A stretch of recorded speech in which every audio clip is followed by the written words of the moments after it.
Rentable, fiable, innovant. Avec eux, ça risque de fluctuer. Mais soyez rassurés, vous serez en croissance sur le marché. Francis Gosselin, Philippe Richard Bertrand. L'économie, c'est sérieux. Mais prends pas ça pour du cash. Bonjour et bienvenue dans ce nouvel épisode de Prends pas ça pour du cash. Phil, à distance aujourd'hui, agit comme un chroniqueur. C'est quand même une nouveauté. On essaie de vous garder un peu sur le bout de votre siège. Phil, on parle d'actualité comme au début de chaque émission. Qu'est-ce qui a retenu ton attention ces derniers jours là, dans l'actualité économique et financière? Hey, méga tempête à travers le Québec, comme on le sait. Oui. Il y a eu une énorme tempête. Ça affecte les commerces. Il y a des commerces qui ont commencé à se plaindre à la Ville de Montréal pour dire que comme les trottoirs, leur entrée n'est pas déblayée, qu'ils ont une baisse de 50% de leur chiffre d'affaires. La Ville estime, Francis, que ça va prendre 8 à 15 jours de déneigement pour désencombrer si tu veux, toutes, bien entendu, les structures de Montréal. Petit fait à noter très, très drôle. Hier, j'étais à Montréal. Je suis marché du Palais des Congrès à un événement privé dans Griffintown. Tous les trottoirs étaient catastrophiques. Mais qu'est-ce qu'il y avait de très bien déblayé? À l'asphalte avec du beau sel, les pistes cyclables. Ben, je sais. T'es comme notre ami du Trisac là-dessus, toujours un peu insatisfait. Ceci dit, je suis venu au studio, moi, aujourd'hui. Je vois que t'es à ton bureau, d'ailleurs. C'est sûr que se balader en ville est assez compliqué. En même temps, une tempête qui a une fois par siècle. J'ai bien compris, la dernière fois qu'il y a eu autant de neige en 4-5 jours, c'était en 1898. C'est un peu, tout le monde est un peu pris au dépourvu, non? Oui, je suis d'accord. Par contre, en fait, c'est pas une question, de la tempête du siècle. By the way, les équipes de déneigement font de leur mieux. Là. C'est ça, là. À chaque minute, actuellement, il y a de la neige qui est enlevée, right? Comme il y a personne qui est là en train de se dire, on va attendre faire chier les Montréalais. C'est juste une question de priorisation. La question, c'est pourquoi qu'on a déneigé les pistes cyclables à place des trottoirs? Ça, c'est une question, Francis, qui est légitime. Moi, je suis dans un cycle, c'est le chaos. Le centre-ville, on le sait, est névralgique. Mais un cycle où est mon bureau aujourd'hui, là, on enregistre, on est mercredi de la semaine, c'est une catastrophe. Je te dis, je suis venu ici. Les pistes cyclables sont déneigées. Je suis venu ici sur le plateau. Bon, je vais dire deux choses. Un, il y a plusieurs pistes cyclables qui ne sont pas déneigées. Là, fait que je comprends que vous avez peut-être un petit biais d'observation. Mais la deuxième chose, je disais tout à l'heure, là, je pense à Richard Martineau, je me sens comme à Kaboul. Je suis venu sur le plateau tout à l'heure, là, puis des rues là, qui généralement sont à double sens, sont à sens unique. Et donc là, d'un coin de rue à l'autre, là, on se regarde, si tu es à ton tour, si tu es à mon tour, on a l'impression de naviguer là, entre les débris, des espèces de carcasses de voitures abandonnées. C'est sûr que ça va coûter... Mais tu comprends que ça, c'est l'effet de la tempête du siècle, parce qu'une tempête ordinaire, t'aurais pas eu ça. Ça, il faut vivre avec ça. Mais je veux dire, ça fait un peu partie de la vie, non, Phil? Tu dis, oui, il y a une baisse d'achalandage dans les commerces, mais je veux dire, à chaque année, il y en a des tempêtes, puis il y a des baisses d'achalandage dans les commerces. Je veux dire, ça fait partie de notre économie nordique. D'aucun cas, je blâme la ville pour le fait qu'il y a une baisse d'achalandage. Je fais juste te dire que ce facteur climatique-là, il y a eu une énorme tempête, est en train et plus longtemps les commerces ne sont pas déblayés, là, leurs entrées, ça va faire si hier, il y avait 50% de moins d'achalandage, tu comprends qu'un commerce de détail qui a 50% moins d'achalandage 5-6 jours, c'est la différence entre faire de l'argent ou pas en faire à la fin du mois. Fort heureusement, ça survient dans un mois où la business est des fois un peu au ralenti, donc c'est 50% d'un petit chiffre. S'il y avait une tempête comme ça qui survenait un 15 juin, on aurait une autre conversation, toi et moi. D'accord avec toi. Une autre affaire, ouais? Hier, j'ai participé à une table ronde, Francis, avec, j'ai été invité par Ernst & Young puis la BDC. On était 25 patrons de compagnies technologiques du Québec. Puis on se posait des questions. En fait, c'était vraiment bien animé, là. On se posait des questions sur la géopolitique entre le Canada et les États-Unis. Ouais. Puis, on pouvait tous donner notre opinion. Puis, moi, je suis j'aimerais voir un Dodge arriver au Canada.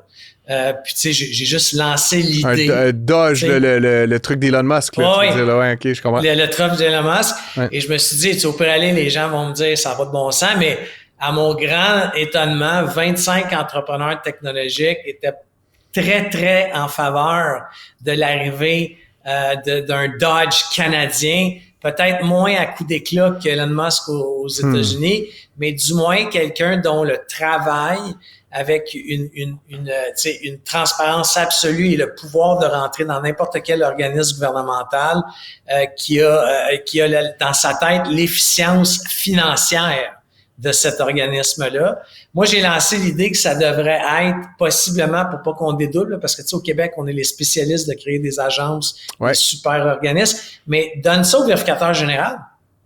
Ils ont déjà les équipes, tu comprends, qui sont familières. En ce moment, ils posent des questions, mais ils font un rapport, puis that's it, là, je veux dire, ça tombe entre les mains des journalistes, il y a des débats à l'Assemblée nationale, mais ils n'ont pas un pouvoir de coercition, là, les équipes du vérificateur. Mais tu sais, imagine s'il y aurait quelqu'un dont sa job, là, c'est de dire aux dirigeants de la SAQ, OK, SAAQ, je veux dire. La SAQ aussi, si tu veux mon avis. Non, mais juste de s'asseoir puis de dire, hey, écoute, là, t'avais un projet, OK, qui s'appelle SAAQ Click, là, c'était supposé coûter 50 millions, on est rendu à 500 millions, c'est les mêmes gestionnaires qui sont en place, c'est le même fournisseur, tu sais, à un moment donné, IBM, mes amis. Mais what the fuck, là, tu sais.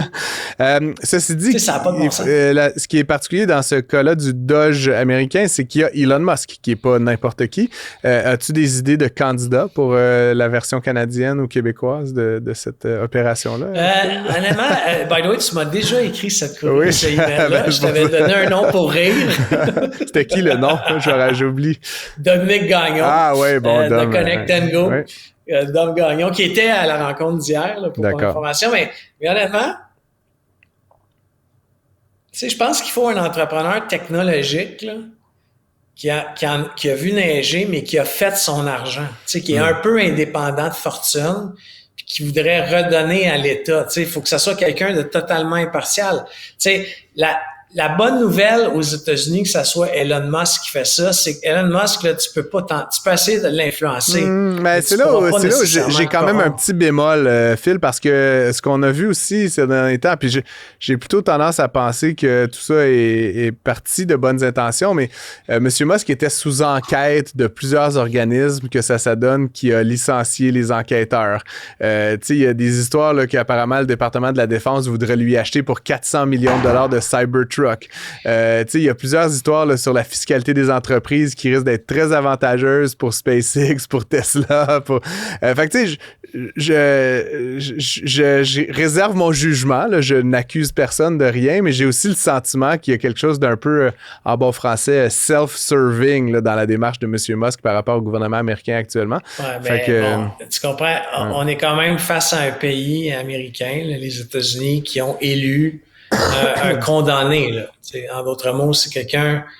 Le président des États-Unis a été condamné pour fraude fiscale. Ouais. Donc, et juste pour ton information, il y a des informations qui circulent en ce moment que le département du Trésor américain verse en moyenne à peu près 10 millions de dollars américains par mois à son club de golf de la Floride parce qu'il tient des banquets, des dîners, des chambres d'hôtel. Alors, tu sais, la famille Trump s'est enrichie dans le mandat numéro 1, va s'enrichir dans le mandat numéro 2. Alors, c'est deux individus très self-serving, mais encore une fois, tu sais, la semaine passée, on a reçu Richard Chénier, qui était allé quand même d'une déclaration assez forte, là, qui est le président de Tech Québec. Québec Tech, puis, tu sais, Québec Tech, tu sais, qui avait dit que, tu sais, sans dire que c'est une bonne chose pour le Canada, l'arrivée de Donald Trump, les tarifs, etc., mais je pense que c'est un bon wake-up call pour notre économie parce que quand tu y penses, on a quand même bénéficié depuis des décennies, là, depuis la Deuxième Guerre mondiale pratiquement, de la protection des États-Unis sans payer pour, de ci, de ça. Donc, je pense que ça va, c'est peut-être... Tu sais, on a eu la Révolution tranquille au Québec. Ouais. C'est peut-être le temps de faire une nouvelle révolution. Là, je parle pas d'une révolution armée là, pour les auditeurs qui nous écoutent, mais je pense qu'on est peut-être à une nouvelle ère industriel, technologique, peu importe, pour repartir sur de nouvelles bases, parce que il est clair que le mode de fonctionnement que les gouvernements ont utilisé pour essayer de contrôler l'emploi, ou plutôt stimuler l'emploi, contrôler les déficits, ça n'a pas fonctionné. Il n'y a rien qui fonctionne. Ouais. Alors, pensons en dehors de la boîte, mais j'ai pas de solution miracle, sauf que j'étais très nerveux depuis un mois à titre d'entrepreneur là, pour ma propre compagnie. Là, je me suis dit, tu sais, je me disais, hey, je vais-tu... Puis honnêtement, un mois plus tard, tu sais, après l'élection, je ne vois que des opportunités dans le marché. Ça reste que, bon, tu es dans une entreprise de services technologiques. Phil, il y a quand même beaucoup d'entreprises québécois, canadiennes dans le domaine manufacturier qui craignent le pire là, pour ce qui s'en vient dans notre relation avec les Américains. Est-ce que vous avez eu la chance d'en parler un petit peu hier lors de ton... Oui, mais tu sais, encore une fois, c'est ça qui est bizarre. Puis Francis, c'est toi l'économiste. Mais tu sais, il y avait une compagnie hier, Deep Tech, là, industrielle lourde, mais avec un SaaS, une affaire pas mal pétée. Ouais. Puis, tu sais, lui, il dit, Philippe, ça va me coûter 10 000 de plus à produire. Alors, mon produit, je le vends plus 40 000 unités US, c'est 50 000 US l'unité. Ouais. Je fais affaire avec un distributeur aux États-Unis pour vendre mon produit. Il va prendre 10 000 de plus. Tu sais, tu comprends? Ouais. Alors, à la fin de la ligne alimentaire, c'est le consommateur industriel. Tu sais, c'est pas une machine qui est faite pour le consommateur. Mais tu sais, c'est l'industrie qui va payer 20 000 $ de plus pour une machine qui est nécessaire. Tu sais, donc, il dit, on va peut-être avoir 6-7 mois difficiles de vente pour qu'on se réattribue, mais la machine va quand même coûter 20 000 $ de plus au consommateur à la fin. Donc, à la fin de la journée, c'est le consommateur américain qui va payer plus cher. C'est ça que je comprends pas. Ben, c'est que dans ce cas-ci que je ne connais pas, bon, il y a peut-être peu de concurrence, mais c'est certain que pour des biens plus standardisés où l'exemple, tu as un 40 000 Canadiens, puis que tu as un concurrent américain qui faisait un peu mal la même chose, qui coûtait 45 000, ben, ultimement, l'acheteur final, il va peut-être choisir le fournisseur local qui est 5 000 plus cher au lieu de toi qui est 10 000 plus cher à raison des tarifs. C'est un peu ça, évidemment, la crainte. Là, je pense que puis tu sais, encore une fois, tu parles de produits usinés, machinés, très avant-gardistes, mais si tu regardes juste le bois d'œuvre ou l'aluminium brut ou l'acier, tu sais, il n'y a rien qui ressemble plus à une feuille d'aluminium qu'une autre feuille d'aluminium. Les usines américaines sont nommément très peu productives, là, ou en fait très coûteuses à opérer. Le coût de l'énergie est très cher, notamment. Mais c'est sûr que là, si tu donnes une pénalité de 25% à ce qui vient du Canada, c'est pas trop difficile d'être à moins de 25% plus cher puis de venir prendre le marché. Mais oui, effectivement, ultimement, ça va être les Américains qui vont prendre une part du lion là, dans toute cette histoire-là. Écoute, Phil, quelque chose d'autre là, pour conclure, peut-être là, qui t'a impressionné, qui t'a choqué dans les derniers jours? Je sais pas si tu as suivi... En fait, ce qui m'inquiète beaucoup en ce moment, c'est des projets d'infrastructure du Québec. Le premier ministre Legault semble dire qu'on va prendre les chômeurs qui ont été créés par les tarifs de Trump, puis on va leur demander de construire des barrages. Ouais. Alors, tu comprends qu'en ce moment, on a fait, il y a eu un programme de formation accélérée en construction. C'est une catastrophe. Puis je vais prendre juste un exemple, les machineries lourdes, là, tu sais. À la place de faire, je vais te dire n'importe quoi parce que je connais pas les détails exacts, à la place de faire 20 semaines dans un programme normal, tu pouvais faire 12 semaines. Ah ouais. Mais moi, mes chums qui ont des compagnies de construction, la minute qu'ils voient que c'est un travailleur qui a fait la cour accélérée, ils disent « No way que je vais y mettre une machine de 2 millions dans les mains. » tu sais. Alors, le gars qui a fait le 20 semaines a déjà beaucoup à apprendre quand il arrive chez nous. 12 semaines, no way. Alors, et là, on parle de faire de la requalification de travailleurs très rapide. Tu comprends qu'il y a le barrage qui va être bâti. Tu n'as pas envie qu'il se fissure parce que le gars, il a mal coulé le béton ou whatever, parce qu'on a garoché un gars qui travaillait dans une pizzeria à Bay James pour couler du béton. Là. Alors, j'espère qu'il y a une logique en arrière pour la formation continue ou peu importe la formation tout court, mais il va falloir requalifier des travailleurs à quelque part. C'est ça qu'on veut faire de l'infrastructure pour soutenir notre économie. Et on devrait commencer ça maintenant et pas dans 6 mois, c'est certain. Puis là-dessus, Phil, on est assez d'accord. Moi, ce qui m'impressionne toujours, c'est le domaine de la construction, de l'immobilier, c'est un domaine que je connais quand même assez bien, là, c'est que depuis une décennie, en fait, là, ce qu'on voit, c'est qu'à peu près toutes les mesures qui sont mises de l'avant par les gouvernements, par la Commission de la construction, par la plupart des acteurs top-down, les acteurs qui contrôlent un peu le marché, c'est des mesures dont le résultat, c'est la déqualification des travailleurs. Hein. Fait que on a notamment, on est passé, là, je me rappelle plus des années exactes, là, mais autour des années 2010, là, de mémoire, c'était à peu près 40% des travailleurs de l'industrie qui venaient par ce qu'on appelle l'ouverture des bassins, c'est-à-dire quand il y a une pénurie de main-d'œuvre locale, on dit à n'importe qui, t'as 2 bras, t'as 2 jambes, tu peux devenir un apprenti, viens tenir un marteau, viens faire quelques tâches. Puis là, graduellement, on essaie de les emmener à connaître un métier. Donc, en 2010, c'était 40%. Aujourd'hui, Phil, c'est 75% des gens dans l'industrie qui sont entrés sans formation initiale. Et là, ça, c'est l'ouverture des bassins, c'est décrété par la Commission de la construction du Québec. Ensuite, on est face à ça. Qu'est-ce qu'on fait? On fait des formations poubelles, comme tu viens de le décrire, accélérer, là, puis rémunérer les gens. Fait qu'on, ultimement, qui c'est qui se pointe là? N'importe qui, là, tu sais. Puis ça, d'ailleurs, j'en avais parlé là, avec différents acteurs du domaine, mais moi, ce que je ferais à la place, c'est de dire aux gens, inscrivez-vous dans des DEP, là, des formations complètes. Puis, tu sais, 20 semaines, c'est vraiment un minimum. En fait, c'est plutôt 1300, 1500. Certains métiers, c'est 1800 heures de formation. Mais je serais bien partisan, moi, qu'on dise aux gens, inscrivez-vous là-dedans. Puis, si vous graduez, là, après 1800 heures de formation, quasiment 1 an, là, on va vous faire un chèque de 5 000, 10 000, 15 000 pour vous féliciter d'avoir fait. Puis, tu sais quoi, Phil, quand tu as passé 1800 heures à apprendre un métier, il y a de bonnes chances que tu veuilles faire ce métier-là après, surtout si on vient de te donner un petit chèque de bienvenue, versus un système où tu t'es payé à chaque semaine pour être assis sur les bancs d'école, que tu apprennes ou pas, puis à un moment donné, tu peux lâcher à mi-chemin, tu peux lâcher que tu te présentes ou pas. Que tu te présentes ou pas, puis à la fin, tu as appris à être frigoriste, I don't care, tu retournes travailler dans ta job d'avant. C'est vraiment du gros n'importe quoi. Et encore une fois, ça mène à des gens moins qualifiés, alors que ce qu'on voudrait faire idéalement dans la construction, c'est à requalifier les gens, à augmenter la compétence. Puis surtout, comme tu dis, pour des grands œuvres, pour des barrages, pour des infrastructures complexes, j'ose espérer que ce ne sera pas des gens qui viennent d'arriver il y a 2 mois par une ouverture des bassins, qui savent à peu près tenir un marteau puis une aiguine, puis qu'on va leur dire « Hey, toi, la mannequin 8, là, vas-y mon gars, t'es capable. » Fait qu'en tout cas, très intéressant. Je pense que le ministre du Travail s'y attelle. En tout cas, j'espère qu'il s'y attelle un petit peu.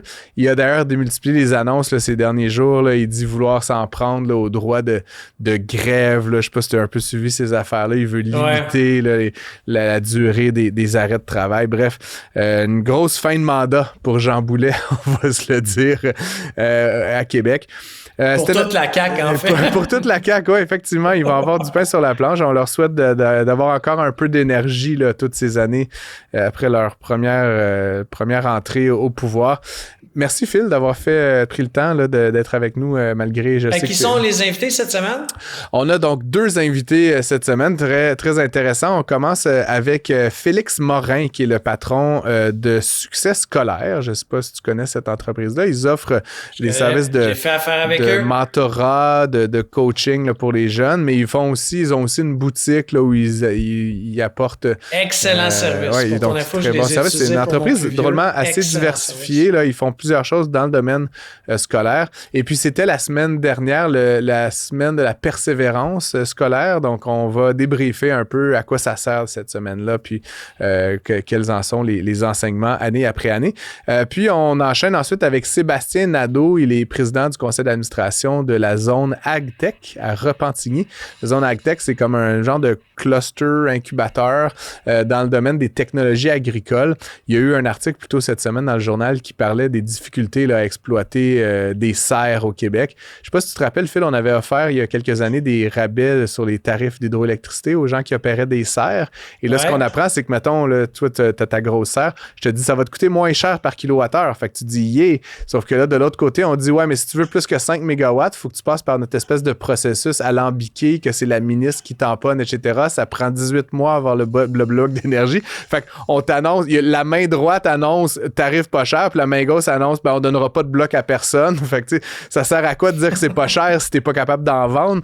Drôle de situation. Rajoute à ça la loi sur les zones agricoles. Les serres, c'est pas techniquement, tu sais, c'est des bâtiments, là, donc ça implique un changement de zonage. Donc, il y a plein d'agriculteurs qui sont prêts à se lancer dans la production locale en serre, qui n'en sont pas capables, à défaut d'avoir les terres et les autorisations et à défaut d'avoir les blocs d'énergie nécessaires. Fait qu'on va parler de ça un peu avec lui plus tard à l'émission, donc restez évidemment à l'écoute. Phil, tu seras pas avec nous, mais je suis sûr que tu vas nous réécouter avec le plus grand intérêt.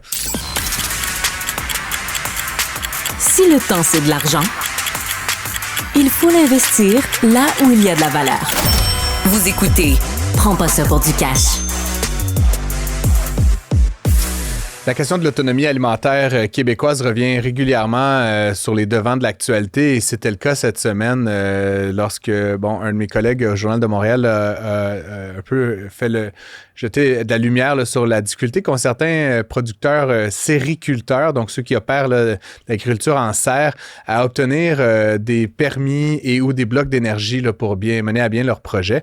L'article citait notamment la zone AgTech, qui est, si je comprends bien, là, une initiative du domaine de la technologie agricole. Et donc, pour en parler, pour mieux comprendre la situation et mieux comprendre le rôle de zone AgTech dans tout ça, je joins Sébastien Nadeau, qui est président du conseil d'administration et accessoirement maire de l'Assomption, accessoirement, en fait, dans l'un ou l'autre de ces ordres. Mais pour les fins de l'entrevue, parlons justement au président du conseil. Monsieur Nadeau, bonjour. Bonjour, monsieur. Merci d'être avec nous. Donc, peut-être justement en guise d'introduction, pouvez-vous nous expliquer un petit peu là, ce que c'est la zone AgTech, quel rôle ça joue, comment ça fonctionne exactement? Ben, en fait, vous vous souvenez peut-être de la fermeture d'Electrolux en 2015 dans le secteur de la MRC de l'Assomption. C'était une grande perte d'emploi et là, on se retrouvait devant un défi économique. Et la MRC de l'Assomption, devant son historique agricole sur son territoire, avait décidé de s'investir dans ce créneau-là. Donc, quelque chose qui ressemblait à notre population. Ici, dans notre secteur, l'agriculture est omniprésente. Là. Entre autres, la ville de l'Assomption, c'est 90% du territoire qui est cultivé. Ouais. Et on est très fiers de nos maraîchers ici, on est très fiers de nos agriculteurs. Et on a une historique aussi d'école d'agriculture avec le Collège d'Assomption, la deuxième école au Québec qui était à l'Assomption. On avait une ferme expérimentale du Canada à l'époque. Et donc, on a décidé de développer le créneau des nouvelles technologies d'agriculture parce qu'on faisait le constat que les défis étaient énormes, que notre dépendance alimentaire vers les autres pays était énorme aussi. Mm-hmm. Donc, parce qu'on importe près de 75% de ce qu'on consomme. Alors, on s'est dit, là, il y a une opportunité. Et les grands défis, les changements climatiques. 2, les saisons. Chez nous, les saisons sont omniprésentes. On peut cultiver 5 à 6 mois. Certaines cultures, 7 mois. Et donc, on s'est dit, il faudrait peut-être... Et M. Nadeau, j'aurais envie de dire 3, là, il y a une certaine tension là, au niveau de la frontière ces jours-ci, j'imagine, qui justifie a posteriori là, l'initiative. C'est venu tout ce qui se passe actuellement vient accentuer le défi de l'autonomie alimentaire. On en est plus conscient. Puis les gens maintenant veulent acheter localement. Donc, c'était l'opportunité de se dire, comment devenir plus autosuffisant, plus autonome en termes d'agriculture. Et la façon d'y arriver, je crois, c'est les technologies. Donc, nous, on a décidé de se concentrer sur les nouvelles technologies. De quelle façon augmenter notre productivité alimentaire malgré les défis de saison, malgré les défis de température. Et aussi en tenant compte que même les cultures normales aujourd'hui sont sous pression parce que on sait ce que l'on sème au printemps, mais on sait pas ce qu'on va récolter parce que avec les intempéries qui arrivent aujourd'hui. Donc, de repenser les façons de faire. La façon d'y arriver, c'est par la technologie. Donc, on crée une zone économique qui devient le fer de lance de cette vision-là. Et on regroupe les entreprises membres à travers le Québec. Donc, des entreprises qui se spécialisent là-dedans, qui sont en recherche. Donc, il y a beaucoup d'entreprises. On a près de 250 membres aujourd'hui dans la zone AgTech. Et on a les universités qui sont avec nous, entre autres l'Université Laval, sont sur notre conseil d'administration. Le plus grand département d'agronomie du Québec c'est l'Université Laval à Québec. On travaille avec les CCTT, au niveau collégial. On travaille avec Ciel, qui est un carrefour industriel environnemental de la Naudière. Donc, c'est toutes des forces qui existaient, mais qui travaillaient de façon séparée. Alors, la zone AgTech est un agglomérant, si vous voulez, qui vient permettre de mettre tout ce monde-là autour de la même table. Puis dès qu'il y a une entreprise québécoise qui a une opportunité, soit une avenue technologique, soit une avenue agricole, ou même une avenue scientifique, on l'amène autour de cette table-là. Et la zone AgTech, son mandat, c'est d'accélérer le processus excusez-moi l'anglicisme, de go-to-market, c'est-à-dire de l'idée comment est-ce qu'on peut le rendre un produit qui est efficace commercialisable et rentable. Ouais. Et qu'un jour, ça ne serve pas juste l'autonomie alimentaire du Québec, mais qu'on exploite, c'est-à-dire qu'on exporte la technologie. Et que donc, le but, c'est pas d'exporter les tomates, le but, c'est d'exporter la technologie pour produire. Donc, c'est un autre créneau, d'où la zone AgTech. Je reviens donc un peu à mon introduction. L'article de Louis Deschênes mentionne que les producteurs en serre, ce qui est un sous-ensemble de ce que vous couvrez à la zone AgTech, mais notamment se heurtent à des défis importants en raison des restrictions, un sur le territoire, deux sur l'énergie. Pouvez-vous nous expliquer un petit peu plus en détail, là, justement, comment ces obstacles affectent la capacité du Québec, à faire preuve d'innovation, à stimuler ses agriculteurs à adopter ces nouvelles technologies? Expliquez-nous un peu, dressez-nous un portrait rapidement. En fait, il y avait deux grands défis. Un qui est en voie de règlement. Le premier grand défi, c'était le projet de loi 86 qui avait été déposé par le MAPAC, le ministère de l'Agriculture, qui disait que sur certaines terres, on ne pourrait plus établir de grandes surfaces de production maraîchère en environnement contrôlé, donc en serre, des grandes serres. Alors, c'est un petit peu contradictoire. En fait, est-ce qu'il y a une logique derrière ça que vous connaissez? Eux, ce qu'ils se disaient, c'est pourquoi mettre sur une bonne terre, de mettre une production protégée. Il y a une certaine logique qu'on doit respecter derrière ça, mais d'un autre côté, je pense que c'est un petit peu manqué de vision parce que je vais vous donner un exemple. Si vous produisez un acre de production de tomates en sol, en extérieur, en respectant les saisons, vous allez produire 1 tonne de tomates. Si vous la mettez en serre, vous allez produire, avec le même espace, vous allez produire 10 tonnes de tomates. Mais vous aurez consommé 10 fois moins d'eau et vous n'aurez pas utilisé ni d'insecticides ni de pesticides. Donc, regardez, dans cette simple alternative-là, on vient de régler des problèmes environnementaux, on vient de régler des problèmes d'autonomie. Donc, c'est un petit peu la base de se dire, est-ce que c'est logique de faire ça? Ça fait que oui, c'est vertueux, mais est-ce que c'est logique? Et le gouvernement est arrivé à la conclusion que non, effectivement, il y avait une logique à augmenter notre autonomie alimentaire, augmenter notre productivité. Et donc, ils ont fait un amendement sur la loi la semaine dernière qui a passé aux oppositions. Donc, ça, ce volet-là est réglé. Je pense qu'on peut reprendre l'élan des sériculteurs au Québec. Puis l'autre enjeu qu'on a, bien sûr, c'est les blocs d'énergie par la loi 99. Ouais. Dans le fond, pour tout type d'entreprise, pas juste les entreprises maraîchères, pour tout type d'entreprise, toute demande électrique de plus de 5 MW doit être approuvée par le ministre. À l'époque, c'était M. Fitzgibbon, en 2023, qui avait implanté ça. Et je me souviens, lors d'un certain congrès de l'Union des municipalités du Québec, où il avait énoncé, il était en compagnie du président d'Hydro-Québec, puis il avait énoncé que sur son bureau, il y avait 243 projets qui sont en attente d'approbation de plus de 5 MW et qui seraient en mesure d'en accepter 1 ou 2. Alors, de là, on s'est mis à se questionner, à savoir, c'est quoi les facteurs de tri du ministre? À ma connaissance, on ne les a jamais su, Wafès. On les a jamais su, mais on peut présumer. Imaginons-nous dans sa position où le gouvernement crée une limite sur l'usage des mégawatts, puis on dit des grands projets qu'on connaît là, qui sont générateurs de milliers d'emplois et tout ça, comparé à la sériculture, qui, elle, va peut-être générer 20 emplois pour une ferme en environnement contrôlé de peut-être 7-8 hectares. Donc, probablement que le sériculteur va être désavantagé. Donnez-nous, M. Nadeau, excusez-moi de vous interrompre, mais j'essaie, parce que évidemment, je ne suis pas un sériculteur ni un agriculteur, mais 5 mégawatts, là, c'est 5000 kilowatts. Bon, c'est beaucoup plus que ma maison à moi, mais bon, on imagine une serre, là, c'est grand, c'est quasiment 24/7, mais c'est quoi l'ordre de grandeur là, d'une grande serre? C'est-tu 7 mégawatts? Parce que je comparais à Nordvolt, à qui on avait promis 350 mégawatts, puis je me dis, j'ai comme le feeling qu'une serre, ça doit être plus proche de 5 ou de 8 que de 350. Fait on pourrait en faire beaucoup de serres pour un Nordvolt. Fait qu'ultimement, je voulais un peu vous entendre. Je sais pas si vous connaissez vos chiffres comme ça par cœur. Je ne suis ni agriculteur ni sériculteur moi non plus, mais on est en train d'étudier un projet dans la zone AgTech où un sériculteur a un projet d'une grande serre de 10 hectares avec un centre de transformation. Donc, il y aurait une transformation des produits sur place. Donc, c'est un générateur d'emploi aussi. C'est intéressant d'un point de vue économique et agricole. Et eux, leur besoin, c'était 12 mégawatts pour vous donner une idée. Alors, si on se fait un ratio sur 10 hectares, c'est à peu près 1,2 de l'hectare. De mégawatts. Mais encore une fois, je vais être prudent dans cette réponse-là. J'y vais selon un projet qui est récent sur mon bureau. Là. C'était pour me donner un ordre de grandeur. Puis encore une fois, ça correspond pas mal à ce qu'au pifomètre, là, je suis pas dénué d'instinct. Ça ressemble à ça. Et donc, actuellement, autant pour les terres, autant pour l'électricité, on est aux prises un peu avec des processus administratifs comme un peu opaque, ou en tout cas long, du moins.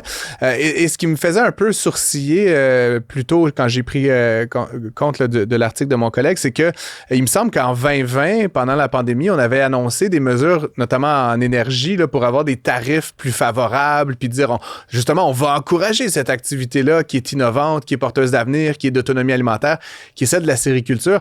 Donc, j'ai un peu l'impression que, d'une certaine façon, ce même gouvernement, là, bon, c'est ça, peut-être des ministères différents, mais dit une chose d'un côté et fait quelque chose d'autre. Là. Est-ce que quelqu'un, à quelque part, est-ce que ça doit remonter nécessairement jusqu'au bureau de François Legault? Je veux dire, comment vous voyez le dénouement ou ces messages contradictoires qui vous sont envoyés?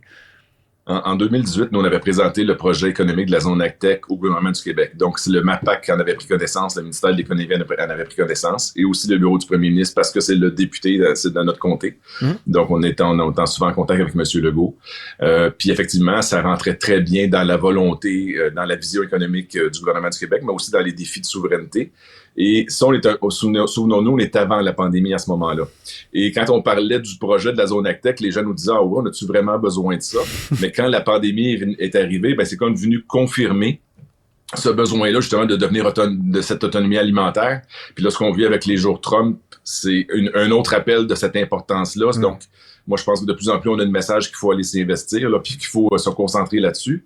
Mais vous savez, effectivement, le gouvernement du Québec avait même parlé d'un tarif spécial pour les sériculteurs à cette période-là. Puis honnêtement, je ne sais pas qu'est-ce qui est arrivé un jour, mais je ne sais pas s'ils ont une nouvelle information qui est arrivée au gouvernement du Québec, mais le refrain a complètement changé. Où là, on se disait, c'est les kilowatts disponibles sont réservés aux grands projets économiques générateurs d'emplois. Puis c'est souvent, le premier ministre le dit souvent, on cherche des emplois payants. Ouais. Des emplois payants. Mais vous savez, dans la zone AgTech, nous, c'est pas ça. On pense pas seulement à des cueilleurs, là. On pense à des gens qui c'est de la robotique, c'est de l'ingénierie, c'est parce qu'on parle de technologie, on parle de nouvelles façons de faire, de nouveaux types d'éclairage. Donc, là aussi, c'est très porteur. Mais pour que ces entreprises-là se développent chez nous, il faut générer des lieux, il faut générer des sites où on va pouvoir tester les technologies, les rendre plus performantes, les rendre les meilleures disponibles et ensuite les exporter. Donc, le profil économique du projet est très grand et à très fort potentiel. J'avais eu la chance de visiter il y a quelques années les installations, je ne sais pas si vous les connaissez, là, d'une entreprise qui s'appelle Ferme d'hiver. Là, ils faisaient pousser des fraises là, l'hiver. Puis c'était très intéressant justement parce que tout ce que vous venez de dire, il y avait énormément de technologie, il y avait énormément d'R&D, il y avait de la capture avec des données un petit peu à 360. Est-ce que c'est le genre de projet qu'on peut espérer voir de plus en plus au Québec au cours des prochaines années? Puis là, vous nous dites tout à l'heure, on passe de 1 tonne à 10 tonnes sur une même superficie. Éventuellement, il y a un avantage même économique là, à mieux utiliser le territoire, mieux utiliser les bras, puis les jambes, puis les cerveaux de nos travailleurs. Comment est-ce que vous voyez un peu les prochaines étapes là, dans cet univers? Le Ferme d'hiver est un membre d'ailleurs de la zone AgTech qui fait partie on les salue bien souvent. Là. Et donc, là, à l'Assomption, il y a un projet, il y a une entreprise qui est installée, une entreprise belge qui s'appelle Vertiberry, qui, eux, ont développé une nouvelle pousse, un nouveau plan de fraisiers dédié à la production en environnement contrôlé. Donc, c'est non seulement on a changé l'éclairage, on a changé le type d'éclairage, on a changé de la façon d'abreuver les plantes et tout ça, mais là, on est en train de changer le plan pour qu'il soit plus productif en serre, donc un meilleur résultat de culture, un meilleur fruit qui va se conserver, tout ça. Et là, on est rendu là à développer les plans. Ça fait que, oui, il y a un avenir qui est très prometteur dans ce créneau-là, puis on n'a pas le choix d'y aller. Puis vous savez, les producteurs agricoles me le disent souvent, un agriculteur, ça n'aime pas les grandes révolutions, ça aime les petites évolutions. Donc, d'y aller par étapes. Et donc, de pouvoir dire, puis ils sont heureux de la zone AgTech parce que quand on leur parle de nouvelles technologies, qu'on peut leur dire, prends 10% de ton champ, prends 10% de ta serre pour développer cette nouvelle technologie-là, pour l'intégrer, eux développent leurs compétences, développent leurs connaissances et sont en train d'apprivoiser doucement une nouvelle technologie, une nouvelle façon de faire. Moi, je pense que dans 20 ans, 30 ans, 40 ans, puis les crises qu'on va vivre vont accélérer le changement. Ben, je pense que il y aura de moins en moins d'agriculture en extérieur, puis on va de plus en plus en environnement contrôlé, puis de façon très, très compétitive, où on va pouvoir s'auto-alimenter, où on va toujours savoir que nos fruits viennent du Québec. Vous savez, une fraise qui vient de la Californie, là, c'est 3000 km qu'elle doit parcourir en conteneur, là, ou en... le défi n'est pas dans la saveur du fruit, le défi est dans sa conservation. Il est un peu aussi dans la saveur pour en avoir acheté un casseux la semaine dernière, M. Nadeau. Oui, c'est ça. Ben, vous avez raison, mais c'est pas leur préoccupation majeure. Leur préoccupation, c'est de se dire, il faut que je produise un fruit qui va voyager pendant 2 semaines, qui va être encore beau et frais sur les étals dans les épiceries. Ça, c'est le vrai défi pour eux autres. Alors qu'ici, imaginez qu'on produise de façon technologique, puis qu'on est à proximité du lieu de vente, on va être beaucoup plus en fraîcheur, beaucoup plus concentré sur les saveurs. Puis, il faut savoir aussi là, que d'ici 2050, la population devrait passer à 10 milliards sur la planète. Actuellement, on est autour de 8 points quelques milliards. Actuellement, la planète n'est pas en mesure de nourrir 10 milliards de personnes. Okay? Dans la façon de faire actuelle, on n'est pas en mesure de le faire. Donc, il faut se réinventer dans la façon de se nourrir. Mais aussi, la perte alimentaire, elle est énorme. Vous savez, imaginez, je prends un exemple. La chaîne Saint-Hubert, pour pas les nommer, font leur menu pour le mois d'octobre prochain. Donc, ils vont regarder, en général, au mois d'octobre, j'ai tel légume, tel fruit qui sont prêts, c'est ça que je vais mettre dans ma salade. OK? Puis ils vont y aller selon les saisons. Puis ils espèrent que le prix des aliments n'auront pas vécu de crise climatique, qu'il y aura de la perte, puis que le prix va exploser. Comme on le voit actuellement. Comme on le voit souvent. Donc, imaginez que, parce qu'on est en environnement contrôlé, Saint-Hubert a une entente avec des sériculteurs du Québec ou n'importe quelle entreprise en environnement contrôlé, là, je dis serre, mais ça peut être en usine, ça peut être peu importe la façon, mais qui disent, moi, au mois d'octobre prochain, j'ai besoin de tant de radis, tant de céleri, tant de salade. Le producteur ne sème que ce qui est commandé. Parce qu'il y a une garantie du résultat. À la salade près, là. À la salade près, en fraîcheur, livré aux 3-4 jours. Donc, le consommateur aussi va y gagner. On contrôle le prix. On élimine les pertes alimentaires. Donc, c'est cette nouvelle approche-là qu'on doit créer dans l'alimentation. Actuellement, on jette beaucoup trop de ce qui est produit. Puis bientôt, on va en manquer. Donc, il y a une dichotomie dans le processus. L'économiste en moi est ravi de vous entendre. Sébastien Nadeau, je rappelle que vous êtes président du conseil d'administration de la zone AgTech, zoneagtech.ca, et vous êtes aussi le maire de l'Assomption. Donc, je vous salue bien bas. Merci d'avoir pris le temps d'être avec nous cet après-midi. Au plaisir. Merci. Bonne chance pour la suite. Pour obtenir une réponse à vos questions, écrivez à Francis et Philippe à l'adresse studio@commercial-cube.radio. La semaine dernière avait lieu mi-février, peu importe à quel moment vous écoutez ceci, avait lieu les journées de la persévérance scolaire. Oui, les GPS pour les intimes. Les GPS pour les intimes. C'est drôle, j'ai demandé à ChatGPT de m'expliquer, puis il arrêtait pas de dire GPS. J'étais comme, vraiment, t'es un familier avec la chose. Blague à part, les journées de la persévérance scolaire, donc c'est à chaque année que ça revient. Puis je voulais en parler avec quelqu'un qui connaît mieux ça que moi. J'ai un enfant de 2 ans et demi, fait que je suis pas encore nécessairement dans la persévérance scolaire, je te dirais. Et donc, j'ai le plaisir d'accueillir Félix Morin, qui est président Oui, exactement. De Succès scolaire, donc une entreprise qui accompagne, soutient les jeunes et moins jeunes aussi, j'imagine, dans des parcours d'apprentissage donc liés avec l'école. Peut-être justement en guise d'introduction là, à notre échange, Succès scolaire. Ben, c'est une drôle de bébite. Que c'est, ouais, de que c'est.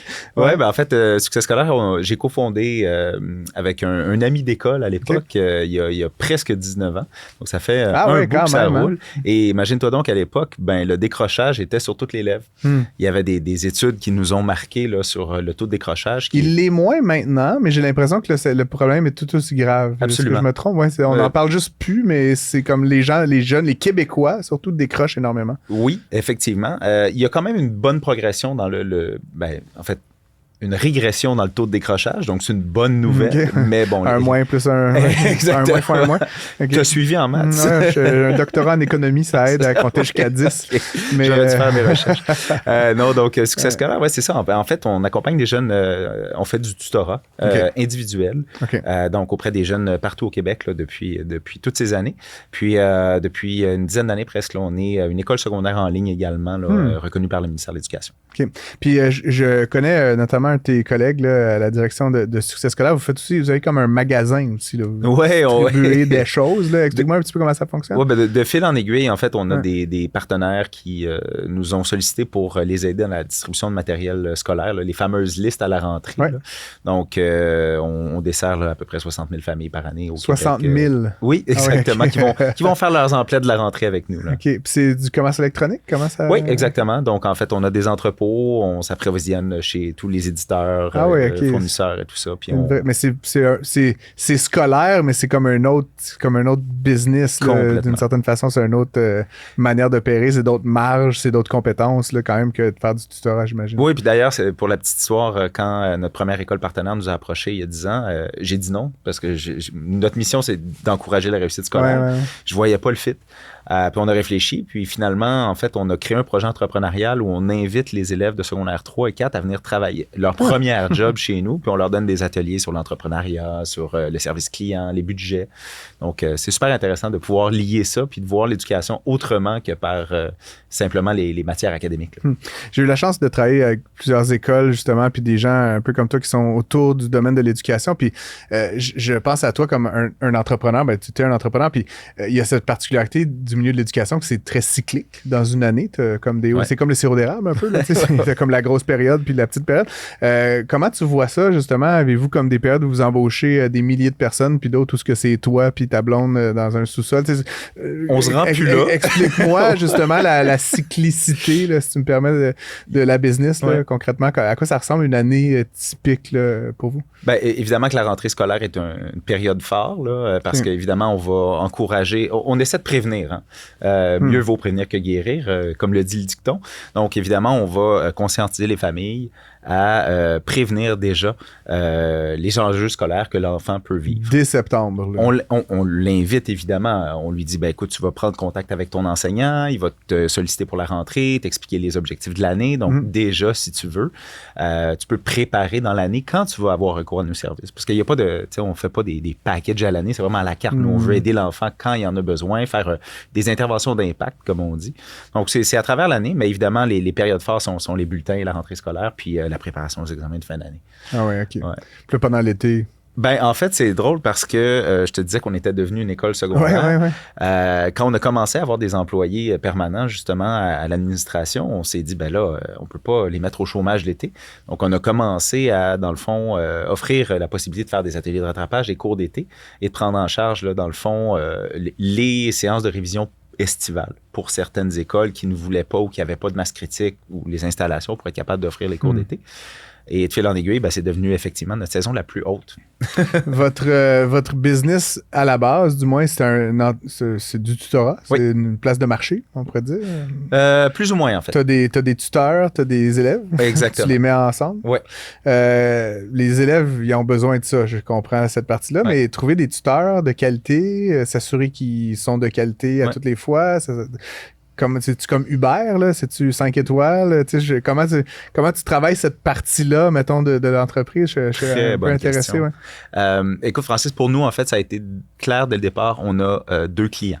On a la famille, mais on a le tuteur aussi.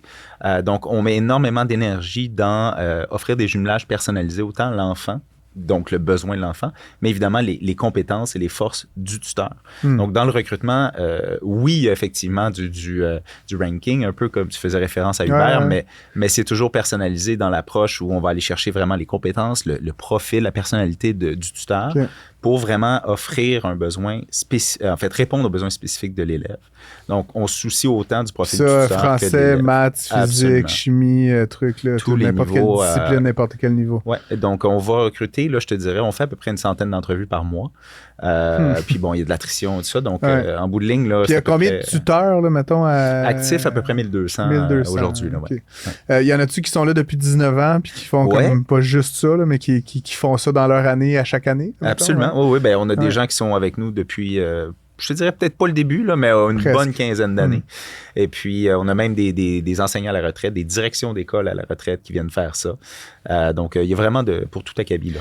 Puis là, tu parlais de niveau, ça m'emmène un peu à une question que je n'avais pas pensé de poser, mais entre la maternelle puis la fin du doctorat, là, y a-tu, c'est où votre core business, là, c'est surtout le secondaire? Y a-tu du primaire? Y a-tu du collégial? C'est une courbe normale? Si tu commences en secondaire 3 qui a le plus de besoins? Il y a des pics. Oui, c'est ça. Mais mettons, dans moi, là, de 5 ans à 25 ans, c'est où que je vais plus typiquement avoir besoin de services comme les vôtres? Je te dirais qu'on se parlera pas encore pour quelques années, vu que ton fils a 2 ans et demi. Non, mais mettons qu'une fois, maternelle, il n'y a pas de tutorat à maternelle. Ah ouais, il y en a. Écoute, on a fait de la francisation en maternelle. Donc, des fois, c'est de la socialisation aussi. Okay. On travaille de plus en plus avec la citoyenneté numérique, les compétences du 21e siècle, le savoir-être. Donc, on décroche un peu de simplement la matière scolaire en tant que telle. Mais évidemment que l'essentiel de notre clientèle, là, c'est vraiment, je te dirais, la transition primaire-secondaire et les fins de cycle au secondaire. Là. Donc, comme tu l'as nommé, secondaire 3, les examens ministériels, c'est 4, ça. 5. En gros, là, c'est 30% primaire, 60 secondaire, 10% collégial. Très intéressant. Et puis bon, tout ça, ça coûte de l'argent. Oui. C'est les joies des affaires, n'est-ce pas? Bon, ça fait 20 ans que tu fais ça. Je suis pas le premier à te poser la question, mais comment tu réfléchis justement l'enjeu? Bon, en l'occurrence, comme je te dis, c'est une question qui m'intéresse moi depuis longtemps, mais bon, on sait au Québec, puis bon, sans égard là, aux histoires d'éducation à 2 vitesses, à 3 vitesses, mais c'est sûr que si t'es né dans un milieu mieux nanti, jette les dés, tu as des meilleures chances de réussir à l'école que dans un milieu moins nanti, là, pour plein de raisons. Mais donc, un peu paradoxalement, c'est les milieux plus nantis qui ont peut-être plus les moyens de se payer des tuteurs, etc. Comment tu réfléchis ça? Là? Puis en tout cas, c'est pas un piège, mais justement, on t'a sûrement déjà posé cette question-là. Comment vous la réfléchissez 20 ans plus tard là, sur l'accès justement à des paramètres, à des services de succès scolaire comme le vôtre? Ça fait partie de nos piliers. Je te dirais que démocratiser l'accès à nos services, c'est un de mes axes stratégiques. Donc, il y a toujours des actions qu'on va prendre pour être sûr que tout le monde de la société puisse accéder à nos services. Comme tu le dis, c'est un service qui est payant. Parfois, on arrive, dans le fond, à avoir des services qu'on fait financer partiellement ou entièrement par l'école de provenance. Nous-mêmes, on va investir, là, comme tu vois, l'année dernière, on a donné près de 45 000 $ en bourse d'études à des élèves dans le besoin qui n'avaient pas nécessairement les moyens. Mais on a de plus en plus de parents aussi qui font le sacrifice de dire, ben écoute, je vais peut-être pas aller au Zoo de Granby ou pour le nommer ou quoi que ce soit, puis investir quelques dollars là-dedans pour s'assurer de... OK, très intéressant. Puis, est-ce qu'il y a une notion aussi, tu sais, encore une fois, là, je peux bien imaginer les jeunes qui ont une certaine difficulté, mais tu sais, il y a des cas lourds, là, j'aurais envie de dire, là, tu sais, puis est-ce que vous traitez, là, tu sais, jusqu'où est-ce que vous traitez dans la difficulté scolaire, là, parce qu'à un moment donné, c'est une affaire d'avoir 58% à son examen de maths, c'est une autre affaire d'avoir quasiment des enjeux d'apprentissage profond. Jusqu'où est-ce que vous allez dans l'accompagnement au succès là, de certains cas? On est, évidemment... Vous n'êtes pas des psychologues, là, non. Tu vois, je veux dire. Là, il y a toutes sortes d'enjeux qui tournent autour de l'apprentissage. C'est ça, exact. On travaille évidemment avec un réseau. Quand le besoin va au-delà du tutorat, on peut référer, par exemple, en orthophonie, en orthopédagogie. Vous faites ça. Vous offrez pas directement Nous, ça. on a décidé de ne pas l'offrir. On voulait vraiment se concentrer vraiment sur l'aspect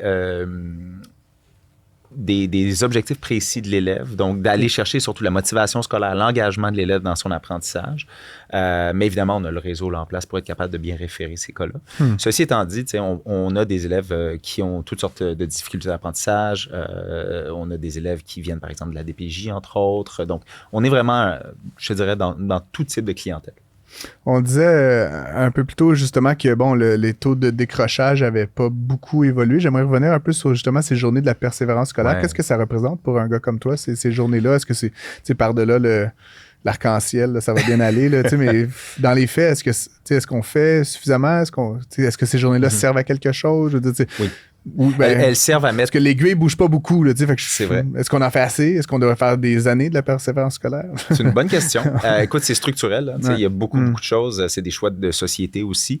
Je pense que les journées de la persévérance scolaire et les mouvements et les organismes qui le supportent sont au moins mobilisés. Donc, ils ont une semaine phare où on est capable vraiment de prendre la parole, de prendre de l'espace positif sur la place publique. On parle beaucoup, évidemment, là, des pénuries de personnel, coupe un budget, etc. Là, on est dans le positif.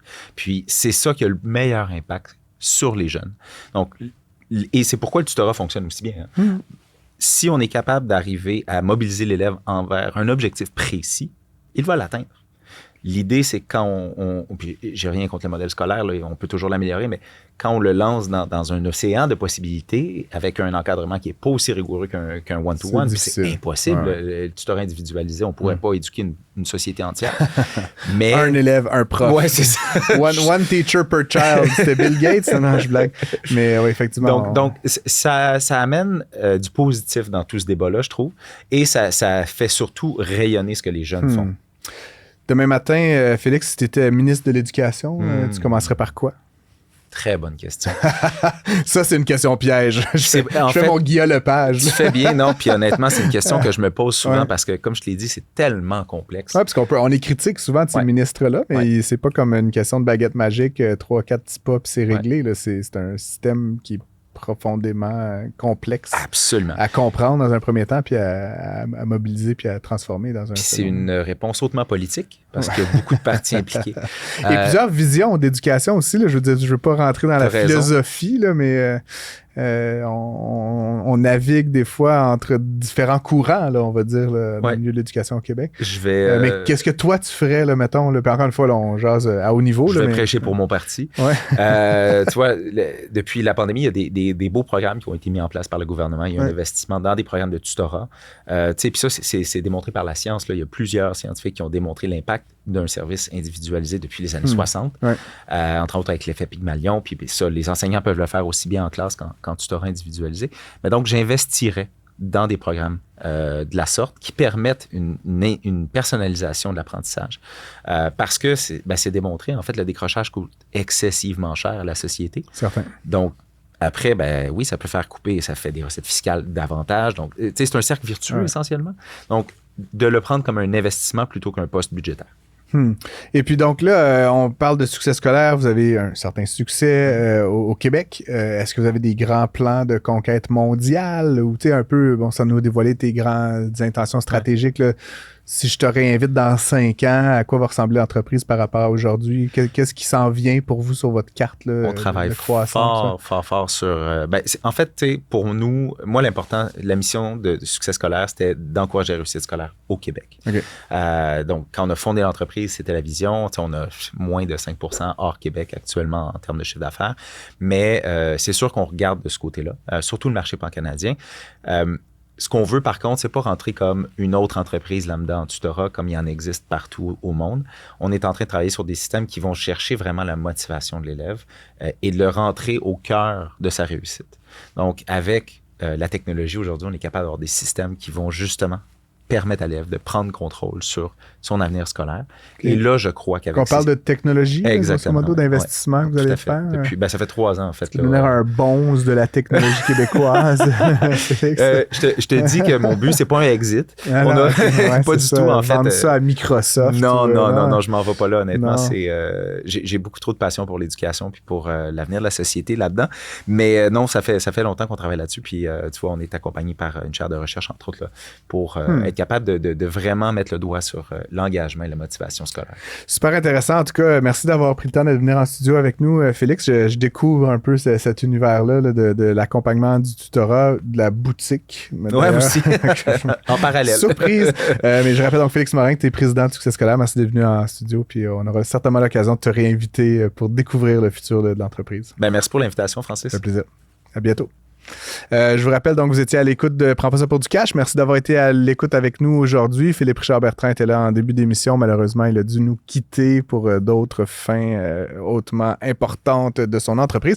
On a eu quand même la chance de parler là, de la zone AgTech avec Sébastien Nadeau, là, qui est le président du conseil d'administration et maire de l'Assomption. Justement, ce qui se passe dans le domaine des technologies en agriculture, avec toutes sortes de paramètres réglementaires qui sont pas toujours faciles à naviguer. Il y avait d'ailleurs cet article de mon collègue collègue dans le Journal de Montréal plus tôt cette semaine. Et on a terminé avec l'ami Félix là, pour parler de succès scolaire. C'était les journées de la persévérance scolaire ces dernières semaines au Québec.